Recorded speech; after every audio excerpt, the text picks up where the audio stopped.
Hi guys, welcome back to An African Eye. I'm Ash Appleton. This episode is coming to you from a beautiful home in Nairobi, and today we're talking about plants. Plants help to bring life to your space, they also help to purify the air, and they have so many other benefits, including reducing stress.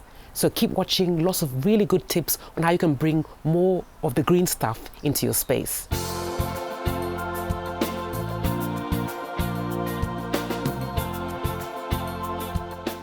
As I've mentioned before on An African Eye, I don't have green fingers. I really struggle to keep plants alive. I'm not quite sure sometimes what to bring in and how to look after them. So that's why for this episode, I've turned to Alice, who really is an expert in this area. I mean, her home is brimming with plant life and it's really, really exciting and energizing. So Alice, thank you so much for being on the show. Thank you. As I walk through your home, I'm just amazed. Almost every room has a plant, even the bathroom, the kitchen windowsill. I mean, there's greenery brimming. Obviously, plants play a big part of your life. Yeah. For me, it's all about the whole concept of having the inside and outside really balanced, like interchanging. And second thing is that I think when you do have plants, whether you live in an apartment or live in a house, is basically having that greenery actually energizes you and makes you feel very relaxed, and it and also brings a lot of color. Yeah. Wonderful. But a lot of people may be watching and thinking, oh, but it's a lot of work, it's a lot of maintenance, it's not for me. What would you say to them? Yeah. First of all, is that if you have indoor plants, you have to choose the right plants, because I think for a lot of people, is once you know, which we will know, is that which plants should be in the house. It's really very easy to maintain. It's just about cleaning them, wiping their leaves, watering them regularly, but not overwatering. Once you get it ready, once you understand that, it is so simple to keep plants in the house. That's great. I mean, obviously, and it's also an easy way of enhancing your decor. Would you say that? Making your space, exciting and, inviting. Absolutely, Yeah. because the thing about plants also, they add texture to your interior. Yeah. You can get different types of plants, and they do even have a variegated versions where you get a dark green, but then you can get a green and yellow striped one, same type of plant, but then you can add it and mix it and in your color theme, and it's interesting. And I think that's very important what you say about adding texture, because the way I see it, I like plants because they kind of break up the different, other sort of maybe man-made textures you have with the natural, and they do make the place feel a bit more sort of vibrant. That's why personally I like to have and plants. also for a lot of scientists, they've actually discovered that there are certain plants that do purify the air, and so basically it actually works all around. So you have texture in the interior, but at the same time you have the plants purify the air in your. And I think that's really important, especially living in a city like Nairobi. Absolutely. It's becoming quite built up, and we're increasingly living closer and closer together. So I think it makes it more important to bring stuff in that can actually clear the air that we live in. A lot of carbon monoxide, but a lot of these plants, during the night, they actually take the carbon dioxide and convert it into oxygen. So certain plants you can have in your bedroom and it will help you sleep better.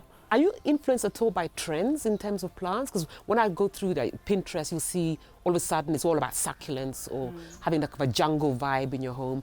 Or do you just have a sort of types that you go for, and are you consistent with your look, or do you go through sort of different phases in terms of what you like? Now that I've seen in the market is a lot of succulents, as you say, and a lot of cacti is the fashion at the moment.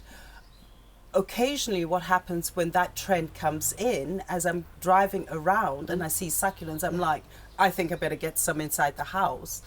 But I have my basic traditional plants that actually work for me, like the ficus or whatever. These are constant, but I do change my plants according to the season. If for example that particular plant is about to flower, I bring it into the house to make a dramatic statement, and after it flowers I remove it and take it back to the greenhouse. Alice, it would be great if you could actually show us now how to get started and what sort of varieties we can bring into our spaces. Yeah. I want to give you very simple tips on how to actually have your plants inside the house, how to maintain them, and how to actually multiply them.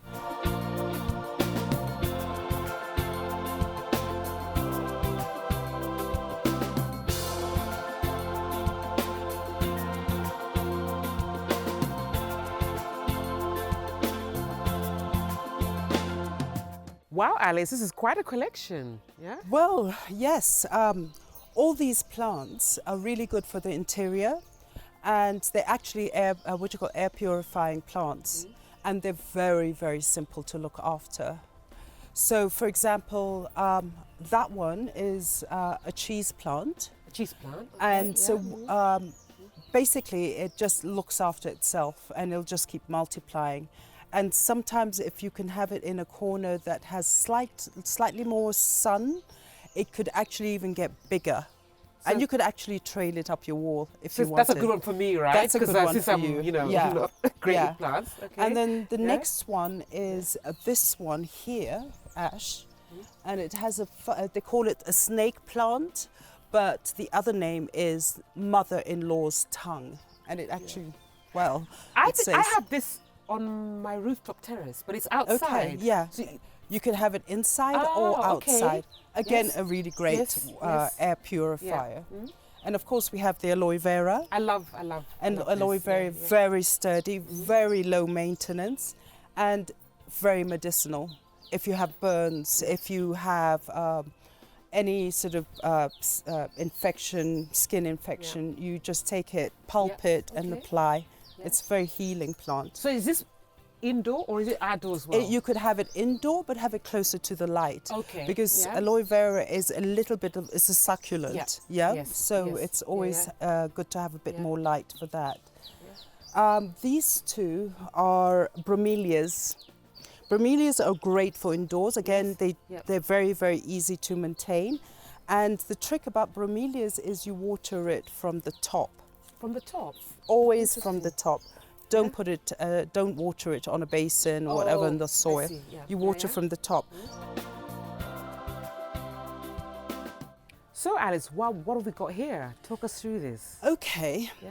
So what I'm going to show you is that we're going to work with succulents, and we're going to work with the spider plant. I'm going to show you how to multiply your stock, and which I think is really great because that means you don't have to spend any money once wow, you've learned. that's- Once you got the tip. Yeah. Very cool. So the first thing we're going to do is actually work with the spider plant. And as I said, that you get a spider plant, which is a Yeah. variegated Yeah, one like yeah, yeah, this, yeah. and you have these hanging things Yeah. are the babies. Yes. So all you need to do is with spider plants, you've got to have your gardening shears, Yeah. just cut it. Okay, and depending on the density, how much you want in a pot, Yeah. but we're going to put them in a small Okay. pot, Yeah. is basically that's the root. Yes. Okay, Yeah. so everything here you can multiply. Yeah. You may get quite a lot So out you're of basically looking for the root. it. Yeah. So Yeah. if as I cut, Yes. Yeah. is I have another baby Yeah. there, Okay. Yeah. and this is another group of Yeah. babies. Yes. So all you're going to do is that's the root here. Yeah. Is just dig up your soil and place it. The other thing I have is what is quite famous is a cacti. Yeah, I've got quite a few of those. You've got- yeah. So I had Low maintenance. you know me. And this So, one has been, yeah, it's yeah. a small little miniature. But then what I thought is to do is you can buy these stones from House of Leather, and they're not expensive. Yeah. And you could actually, if you're having it for your table, coffee table, just take a few stones So it looks a bit and add it on it's it. a bit nicer, doesn't yeah, it? When you've just, got the, yeah. the- And then it, yeah, yeah. yeah, makes it. So It just, yeah, yeah. It just, makes such a sort of huge difference. I makes also a you huge- obviously use a different. yeah, you could use planter. a different, Yeah, planter. yeah, But ceramic one or basically, you can something. give that sort of Yes. look, which Yeah, actually yes, yeah. makes it look a Yeah, bit more Yeah. edgy. Yes. Yeah. Okay. Yeah. A great tip there. Yeah. Thanks. Yeah. And the other thing is you can get these small little pots, Yes. which yes, I think I've is seen so those. delicate, Yes. and you just put one cacti or Yeah. one succulent in it, And these can go in the kitchen, in the bathroom, which I think are great. And I think they're great if you've got a small space. If you've got a small space. Or you want to start off in gardening in a sort of a, absolutely. Easy way to start And, you could start with the small ones. Yeah, there's a great one. That's a start. We've got a limited. We've got like window ledges and things like that. Great. So what advice would you give to somebody either starting off with plants? The biggest mistake a lot of people do is when you go and buy the plant, you're not specifying whether it's indoor or outdoor. So what happens is a lot of people make a mistake. They see a beautiful flower on a plant, but they don't realize that that plant will not do well inside the house because it's an outdoor plant.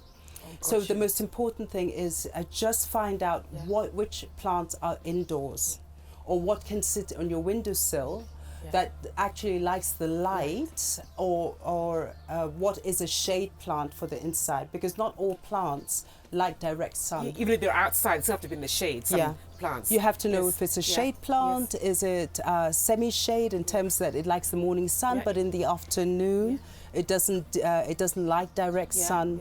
And once you understand that, then you're ready to fly. Well, that's really helpful. Really, really helpful. Thank you so much, Alice. This has been so helpful. I love all the tips, especially about how you can multiply and you're not spending a fortune because you're just using what you have already. Yes. And also the reason you have to think about where they go. Absolutely. So that they stay alive. You keep very on going. Important location. So hope this was helpful. Let me know. Drop me a line in the comments. What you think? Are you an avid gardener? Are you just starting out? I'd love to hear from you.